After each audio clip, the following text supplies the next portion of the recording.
इस वक्त हम कश्मीर का रुख करेंगे। हमारे साथ जम्मू कश्मीर बीजेपी के स्पोक्स पर्सन अल्ताफ ठाकुर साहब हमारे साथ मौजूद हैं। अल्ताफ ठाकुर जी, न्यूज 18 जेकेएलएच में आपका बहुत स्वागत है। अनंतनाग के बिजबिहाड़ा में आतंकियों ने एक गैर मकामी शख्स पर फायरिंग की और उसे हलाक कर दिया है। चुनावी माहौल में इस वारदात को किस तरह से अल्ताफ जी आप देखते हैं?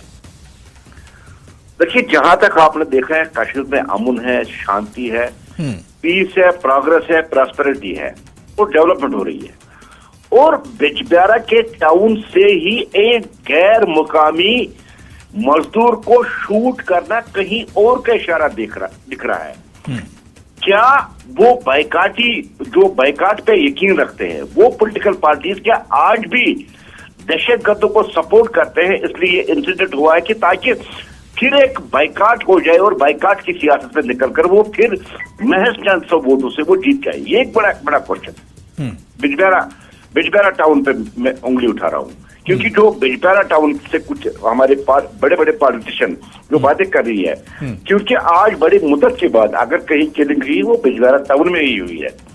क्या वो पॉलिटिशियन अब भी छुपे ढके कहीं आतंकवाद को सपोर्ट कर रहे हैं कि ताकि फिर एक बार जो बाइकाट की सियासत पिछले 30-32 साल से यहाँ चल रही थी वो फिर एक बार यहाँ कश्मीर में हो जाए?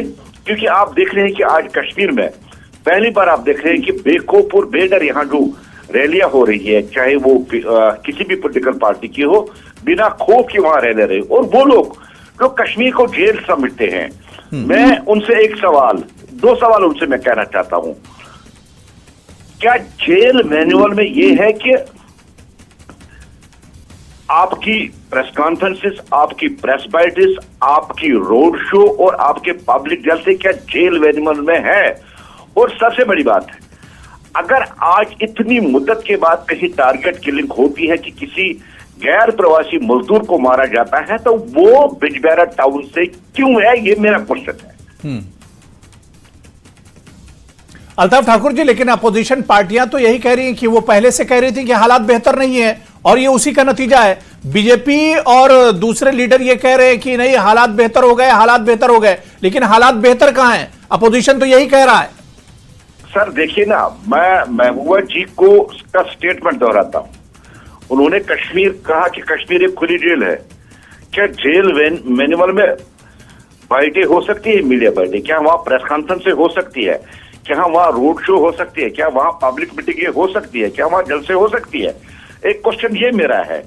और आज अगर बड़ी मुद्दत के बाद कहीं जो बाहर का मजदूर मारा जाता है वो बिजबिहाड़ा टाउन से क्यों? इसका मतलब यह है कि कहीं ना कहीं बाइकाट की सियासत करने वाले और जो महज चंद वोटों से एमपी बनाने वाले आज भी उसी राह पे चल रहे हैं कि कश्मीर में फिर बाइकाट हो। और जहां तक कश्मीर का ताल्लुक है, कश्मीर आप देखिए, नॉर्थ कश्मीर देखिए, साउथ कश्मीर देखिए, सेंट्रल कश्मीर देखिए, आज बिना खौफ, बिना डर के यहाँ पब्लिक रैलियां हो रही है, जलसे हो रहे हैं, जुलूस हो रहे हैं, रोड शोज हो रहे हैं। लेकिन एक क्वेश्चन जो इस किलिंग को लेकर दे रहा है वो है कि ये किलिंग बिजबिहाड़ा से क्यों? यानी अल्ताफ ठाकुर जी, पॉलिटिकल प्रोसेस में खलल डालने के लिए पूरी वारदात अंजाम दी गई है।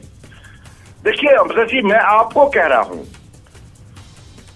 जी, मैं आपको ये कह रहा हूं कि कश्मीर को जेल मानने वाले प्रेस कॉन्फ्रेंस भी करते हैं, रोड शो भी करते हैं, जलसे भी करते हैं, जुलूस भी करते हैं। अब उनको पता चला है कि कश्मीर 100% अब आगे वोट डालने के लिए निकलने वाला है, इसलिए बिजबिहाड़ा में जानबूझकर ऐसा इंसिडेंट कराना ताकि बाइकाट की सियासत में वो जीत के आ जाए, ये एक बड़ा प्रश्न है। नहीं, जम्मू कश्मीर की जितनी पॉलिटिकल पार्टियां सबने कंडेम किया इसे। डॉक्टर फारूक अब्दुल्ला, उमर अब्दुल्ला, महबूबा मुफ्ती, सज्जाद लोन, सबने, गुलाम नबी आजाद साहब, बीजेपी के लीडर्स, कांग्रेस के लीडर्स, सबने इसका कंडेम किया इस वारदात को। सर कंडेम करने से कुछ नहीं होता। डॉक्टर फारूक साहब ने भी कंडेम किया।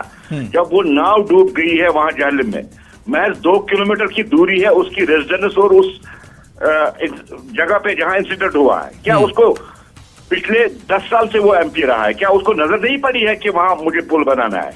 कंडेम करने में और इंसिडेंट कराने में बहुत बड़ी फर्क है। मैं कह रहा हूं जिस जगह से जिस जगह पे आज ये इंसिडेंट हुआ है, हमारी पीडीपी चीफ उसी जगह की रहने वाली है। कहीं ये वो सियासत नहीं है कि फिर एक बार बाइकाट की सियासत जम्मू कश्मीर में चले और ऐसे इंसिडेंट जानबूझ के कराए गए। चलिए अल्ताफ ठाकुर साहब, बहुत बहुत शुक्रिया हमारे साथ जुड़ने के लिए और अपना कीमती वक्त देने के लिए। बहुत बहुत शुक्रिया।